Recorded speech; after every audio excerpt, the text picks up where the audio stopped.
So yeah, I was really happy with this game. This was round 8 from the 1000 GM Summer Super Swiss, and I definitely wasn't having a great tournament when I played this game, but I felt like it was kind of a nice creative achievement.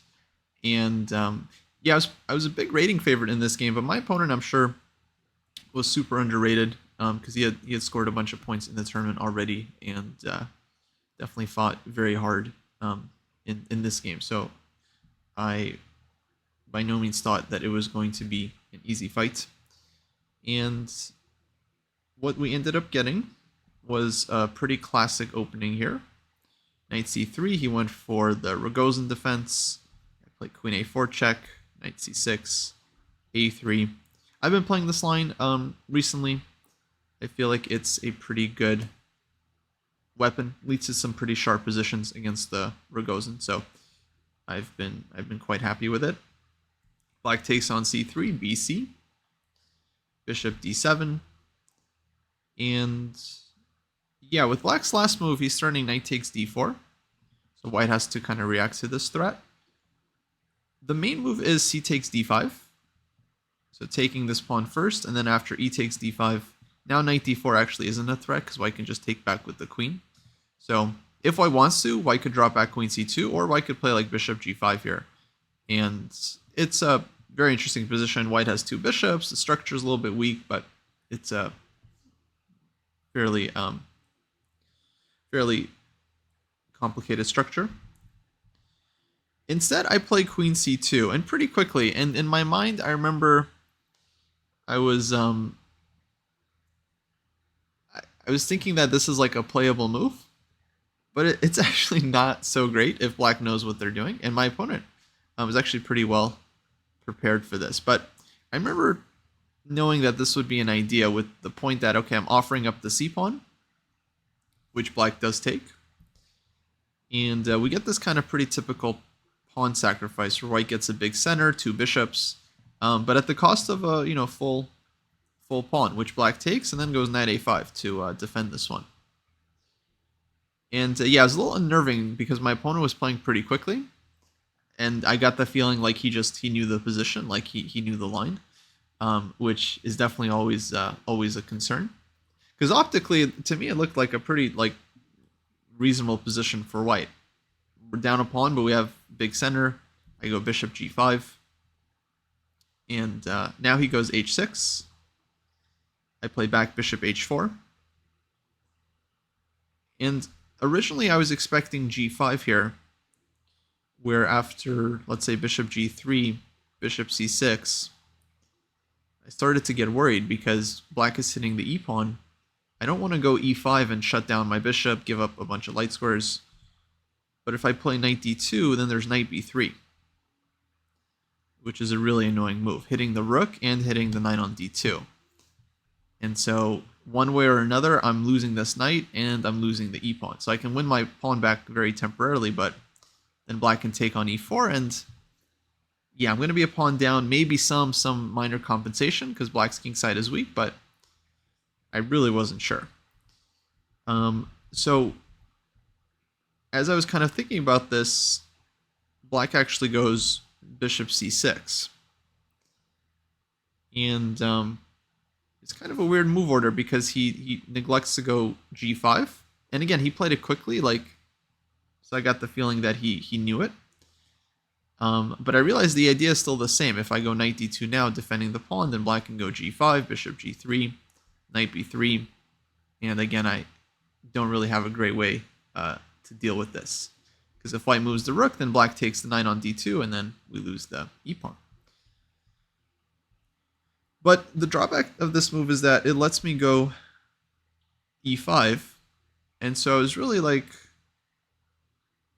confused actually why this isn't just good for White. Hey, Elena with the raid. Welcome. Hello everyone. How's it going? Thanks for raiding. Really good timing. I was actually showing one of my better games from Vegas. Some people have been calling it, like my best game. That's for others to say. But thanks for rating. we're actually just getting started going through this one. Folks in Dojo's chat, you guys should go follow Elena, because actually she's new to chess and chess tournaments and working super hard. Honestly, like she just played her first event and going over her games and is a big time chess improver. So this is like a real shout out, folks. So definitely, because a lot of times people raid and it's like, you know, we give them a shout out. It's just kind of customary. This is like a real shout out. Like definitely go follow if you want to see another high level chess channel.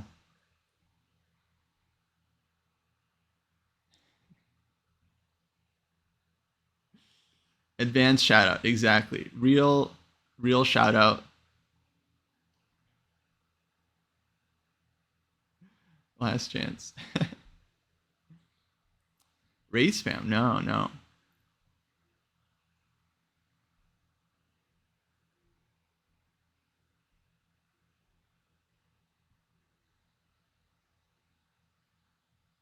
Thanks, Tom. Thanks. I appreciate it. Well, welcome, folks. Welcome to the dojo. I'm Kostya. I'm one of 3 streamers on here. There's also David Pruis, who's an IM, and Grandmaster Jesse Cry. I'm actually in Los Angeles right now, recovering from Vegas, from the 14 classical games over like 10 days or so. It's a long time. I felt like I was there for a very long time. But, okay, yeah, I was just reviewing this game. I'll quickly go through the opening for everyone that just joined. I was really proud of this game. I felt like it was one of my best creative efforts of the trip. So A3. This is the Rogozin defense. Takes. The Graduates show, that's a show that Jesse does. Here at the dojo, we have a dojo training program with a bunch of students, actually. We've got now over like 1,400 students. And every week people are graduating because we have these different groups. They're like 100-point groups, so 3 to 400, 4 to 500, and so on. And every week people are graduating and moving up a cohort. And so Jesse does a show where he highlights students that have moved up, takes a look at some of their annotated games, looks at what they've been doing, and yeah, it's awesome. It's very cool. We have like multiple graduates every week. People are gaining rating very fast. Yeah. So Bishop D7 was played here. I played this move Queen C2. Honestly, kind of dubious because it gives up the pawn on C4. We played E4. Black defends the pawn with knight A5. And now after bishop G5, H6, bishop H4, bishop C6. Yeah, here I was initially confused because it looked like E5 is just good for white. Because if black plays G5, there's knight takes G5. So we kind of temporarily sacrifice the piece, but we get bishop takes G5, and then we're going to win the knight on F6, and then the dark square bishop on F6 is going to be a monster, and white's won all the material back. In fact, I'm even going to be up a pawn after winning back the piece.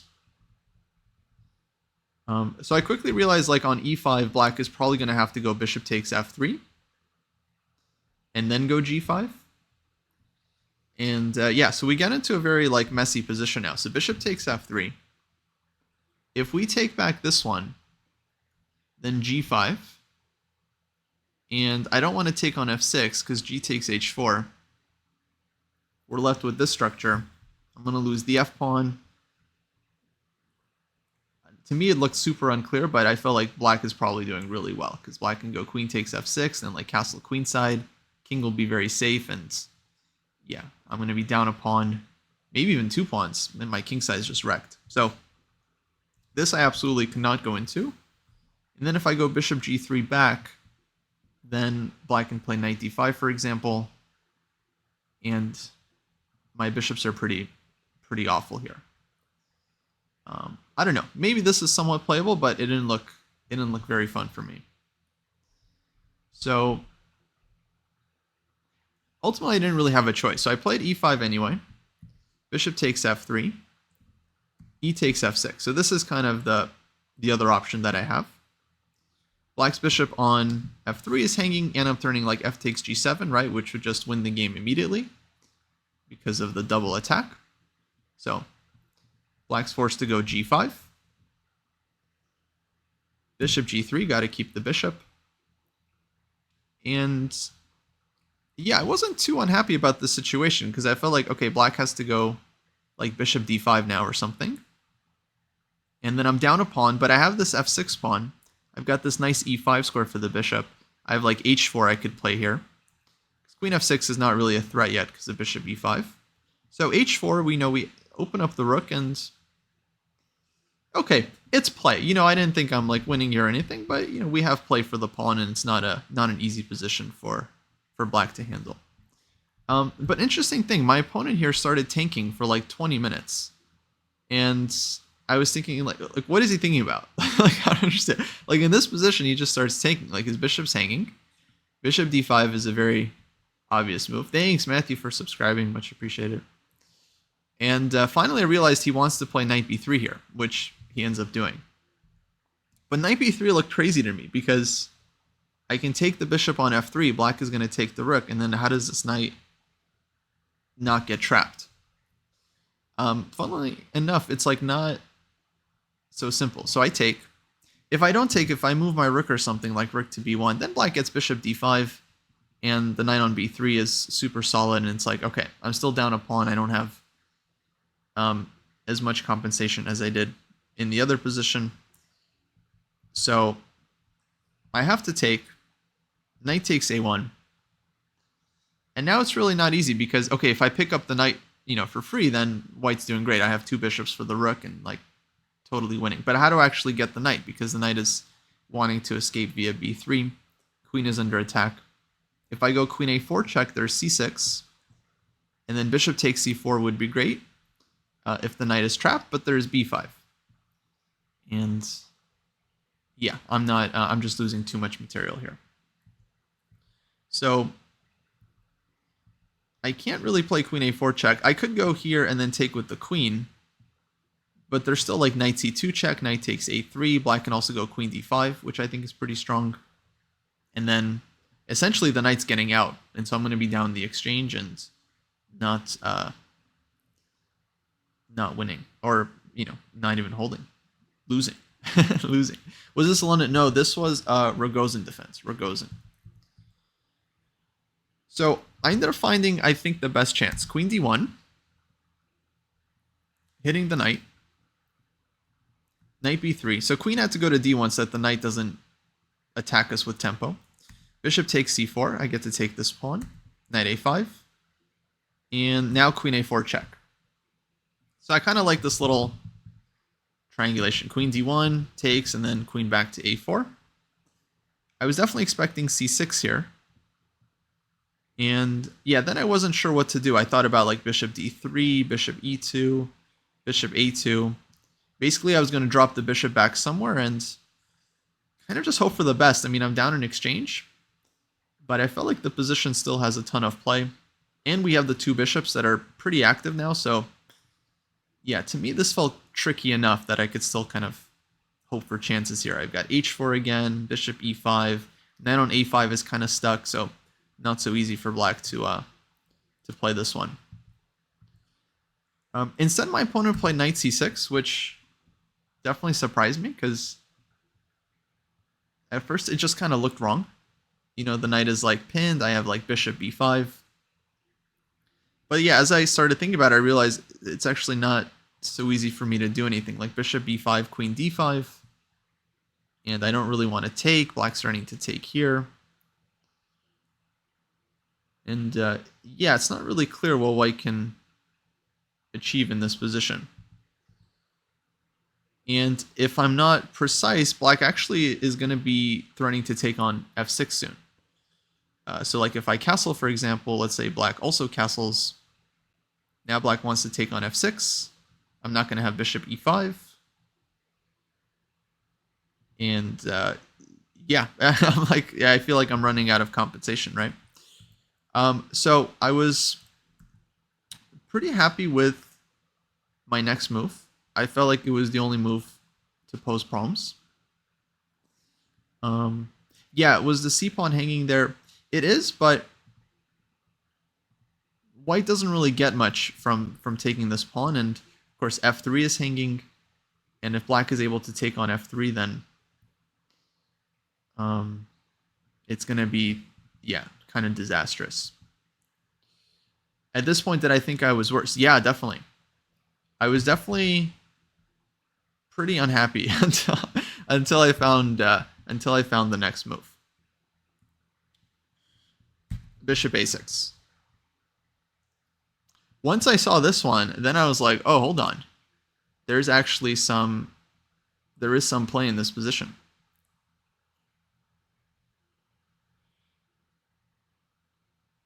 Yeah, it was definitely felt like a gift, huh? Like a gift from above. So, okay, we're threatening to take. If rook b8, we take anyway. And then if pawn takes, queen takes c6, black has to play king f8. So in the game, I think I was just going to castle here. And I was kind of thinking about this line. And black can go queen d5. I was thinking about queen takes c7. And already with this, I was like totally happy. You know, I didn't care if I'm winning here or if I'm worse. Like, okay, this looks like a very unclear position, and I'll happily go into it. And yeah, actually, I really thought I did something with this move, because like what does black do? Bishop takes b7 is coming. And it feels like actually all like light squares are just totally collapsing, right? Queen d7 takes, and this one is a big problem. So here my opponent tanked for another like 15 or 20 minutes and ends up finding just like amazing move. Like I just totally missed it. Castles. And now it dawned on me that when I take here, rook b8, there's rook b1 check in the position. So I can't take on c6 with the bishop. And if queen takes c6, it looks like I just have two pieces for the rook and I'm ready to castle. Black has queen d5. And I'm actually like not in time. Like now the bishop on b7 is hanging. And if I trade queens, e d5, the bishop is still hanging, and there's still rook b1 check, losing the rook. So after black castled, yeah, like the roller coaster of emotion, right? I go from like, I screwed up the opening, you know, I'm terrible, this is my last tournament, to, all right, bishop a6, like we're still in. We're still in this, you know. And now black castles. And it's like, oh man. Brutal too. Brutal.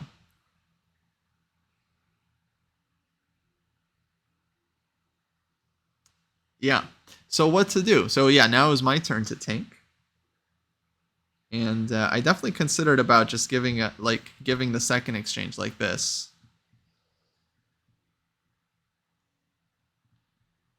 Like rook b1, king up, rook takes. I was really trying hard to make this work, but I just didn't see enough threats here for white, you know? It's just a matter of time before, yeah, black just brings the queen in and we just get crushed. But lo and behold, you know, I was resilient as well. And I found, I think, maybe the only try, definitely I think the best try for white in the position. So bishop takes b7, rook b8, queen c6, queen d5. And we kind of fall into the opponent's trap here. We take, bishop takes d5, black gives check, and takes this one. But at the end, we get bishop takes c7.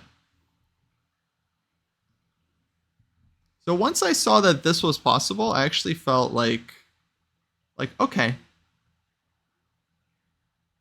Like actually we're still in this. We've got the two bishops. We've got two pawns. And yeah, no, if anyone has to be careful here, I think it's black.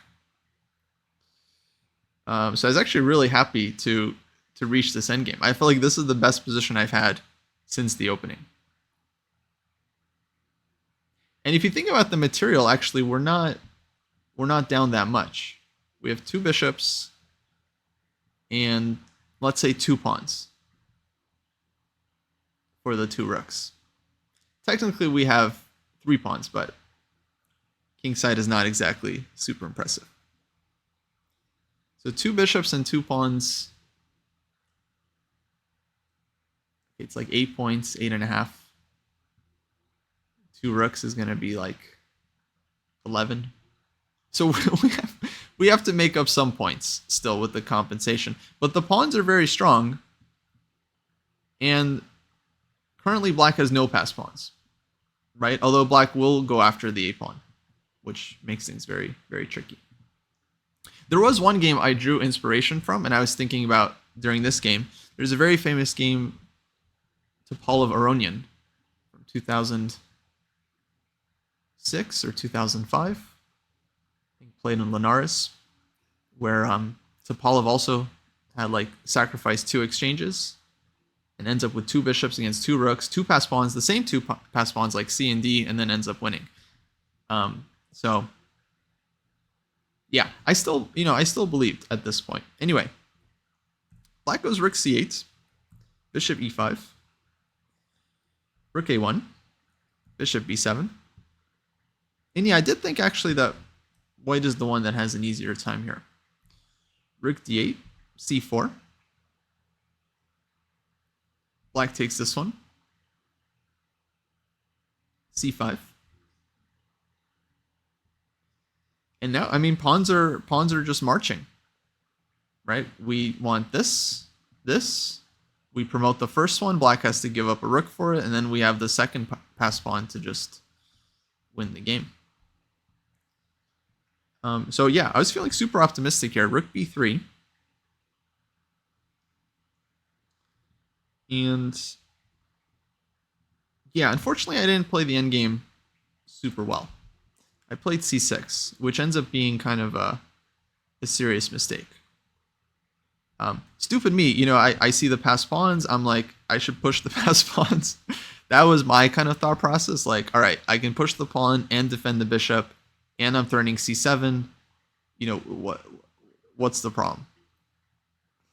But black goes rook e8, and now I realize the problem. If I push either of these pawns, I'm losing one of my bishops. All of a sudden, the coordination is stuck. So afterwards, I was analyzing. Yeah, I think bishop e4 first. This would have been a lot stronger. And then the pawns are just marching. It's just c6, c7, d5, d6. It's very simple. C pawn goes, d pawn goes, and yeah, I just needed to be like a little bit more patient. And this would have been, I feel like this is actually pretty straightforward. Just for example, a5, c6, a4, c7, rook c8. And then we don't even need bishop f5, just d5, which is important because it stops black's a-pawn. And this is why sometimes people say like bishops are like just as good as rooks in the endgame, because they basically do the same thing. They do long diagonal stuff and short diagonal stuff, and yeah, a3, d6. This would have just been over. So if this is how the game ended, then I would be like, okay, for sure, my best game ever. Unfortunately, there was a few more adventures to be had. So c6, rook e8. Now it's like what am I supposed to do? I played f4, which I thought was kind of the only chance. I think there are other moves as well, but my idea here was just to kind of free the bishop and then get the d pawn running. So takes, rook b5, and black was just defending super well. Now I can't move the d pawn, so I got to bring the king up. But this takes time, so king c3, a5. In terms of the time situation, my opponent was definitely in heavy time trouble. He was basically playing off the increment very, very soon. Yeah, maybe like a couple minutes left here or something. I still had some time, so I had time to like think a bit and pose problems. But yeah, slowly I was kind of dwindling down as well. So now king c4, rook b1. And here it's getting very tricky because black's a pawn is actually running super fast, and my bishop is not in position to stop it. So I went bishop d6, hoping to stop the pawn before it gets to a3.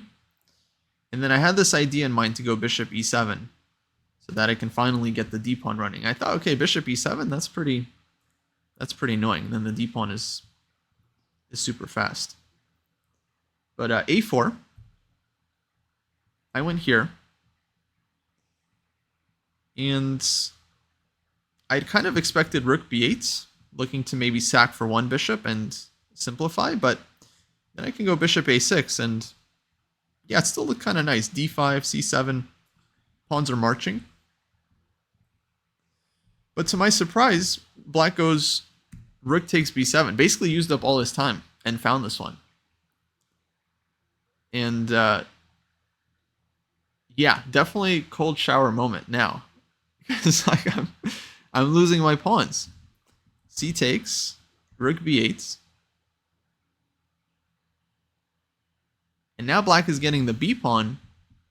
And like I have to be careful, like I wasn't sure if I'm even saving this anymore because black's a pawn is left on the board. And what do I do here? D pawn is going to get stuck. If I go king b4, black takes, king takes a4, I was very concerned about this because black's king gets in and my king is like cut off. So I thought actually I might just be losing this. So at this point, like I still had some time, and I basically used, I think, most of it because I realized like, okay, now I have to just figure out like what the heck I'm doing because I could lose this game. Like I need to at least maybe try to save it, or you know, find some kind of chance. I feel like there were some very vague winning chances because if I could somehow keep this pawn stopped and my d pawn is supported by the king, then it's like, okay, I have a more active king. Actually, I could possibly get some counterplay. So I ended up coming up with an idea here. I don't think it's objectively best. I feel like it's actually straight up losing, but you know, and it ended up posing some really serious problems for the opponent. I think in practice it was kind of the best try. So I played f4 here, which feels like totally out of left field, but the idea is to play f5 and just like trap black's king and just kind of force black to have to figure it all out with the rook. So I thought this was kind of had a lot of potential. Rook takes b7 was played. I went d5. And yeah, here my opponent was low on time, so I can definitely feel him kind of panicking. He goes king h7. I just quickly played f5. I didn't know if it's the best move. I just played it, okay? h5. And then I just went h4 here. Again, I didn't know if it was the best move, but like I had a concept in mind. You know, I want to shut the king in. If I don't play h4, like you think maybe you can wait until king h6 and then play, but then black could play h4 himself. And then the king definitely gets out. So I just played h4. I was like, all right, I'm just shutting in the king. And yeah, now black has to like figure out what to do here because I want to bring the bishop back. Either c5 or a3 and then run the d pawn. And it's actually kind of scary. I mean, the rook can't just stop the pawn forever. White's king is going to walk in and escort the pawn home. So he ends up going rook b6, which I thought was actually a very clever try because if I push d6 here, then he can go rook b7 back and stop the pawn. And I can advance my king, but now a3, his pawn's running. So king c6. He can even go here. Actually, I was thinking about this during the game, like what the evaluation would be of this endgame. I'm pretty sure it's a draw. I was calculating, and I didn't see any way for white to escape the perpetual. So black just gets a ton of checks. But that's possible, for instance. And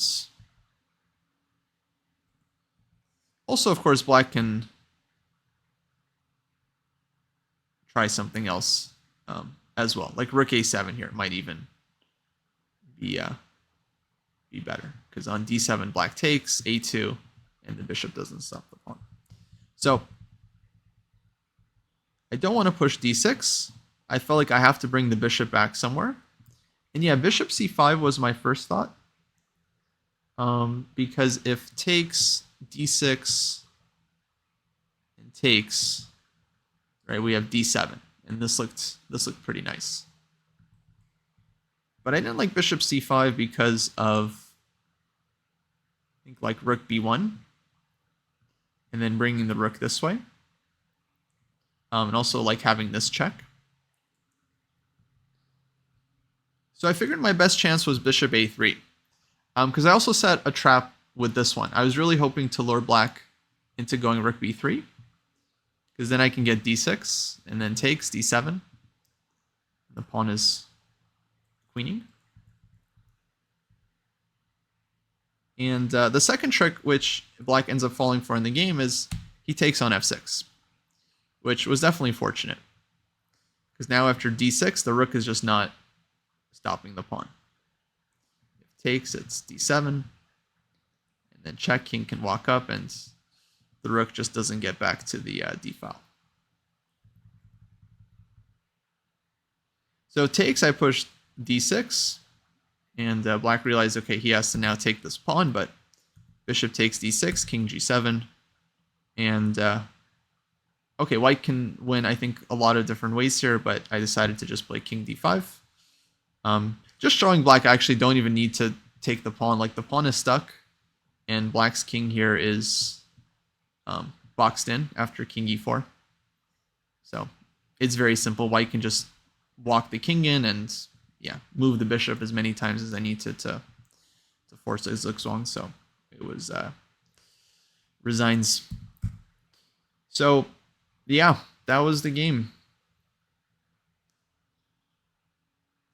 Definitely a bit of a lucky escape at the end in terms of the objective value. I think rook b6 definitely wasn't the best defense here for black. Rook b2, and I think black is actually even possibly winning this one. Though it would still be very tricky, but black desperately needed to get the rook behind the pawn. Could also consider rook h2 here, because there might be enough time to pick up this pawn and then come back. And if black can stop the d pawn with the rook, then the h pawn, of course, would just win the game. So yeah, this would have been, of course, very complicated still. Actually, maybe white can still try d6, takes here. The idea rook h1, king c2 like this. And try to be quite tricky. So yeah, maybe white's still holding here, but definitely not winning. Definitely not winning.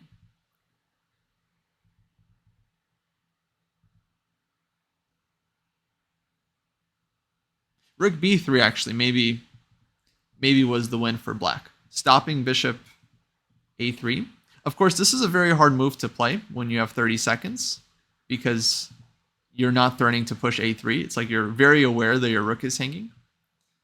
But the idea is, again, the same. Like if d6, then rook comes back to b7. And then the a pawn starts running, and yeah, white would have big problems there. And otherwise, like if bishop c5, then rook h3. I think black might be in time here. Take. And then,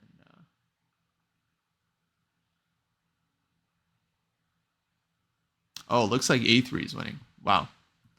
That's a very cool resource. a3, rook h3 check. And then king has to defend the bishop because there's no time. Black wants to take and get back, so king b2. And then rook d3, and yeah, black would win with the h-pawn.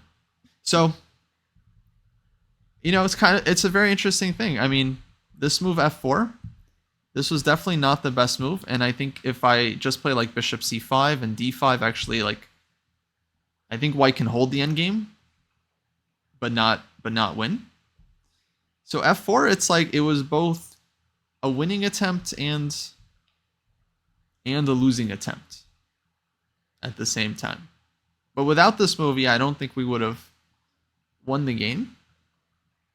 But sometimes, to get chances, I guess you got to give chances. So, okay, a couple things I learned from this game. Number one, I'm not very good at chess. Number two, neither is anyone else. And number three, there's still a lot of room to grow in terms of our understanding, our calculation, our skills, everything. Yeah. But I was pretty happy with the game. I was pretty proud of it. I felt like there's a number of cool moments where we really had to kind of pull through. Actually, in terms of the moves, that bishop e4 thing, that was nice. That was definitely a very nice moment here. Because I thought about bishop e4, but yeah, to me, it just wasn't apparent that this is what I needed to do here in order to get the pawns moving. But that would have been a nice one. So, okay, that wraps up this first tournament. I've been going over my games over the last couple days. So 9 games, 4.5 points, lots of mistakes, lots of miscalculations. I mean, we learned from the games, so that's a good thing. But yeah, we're gonna have to improve our skills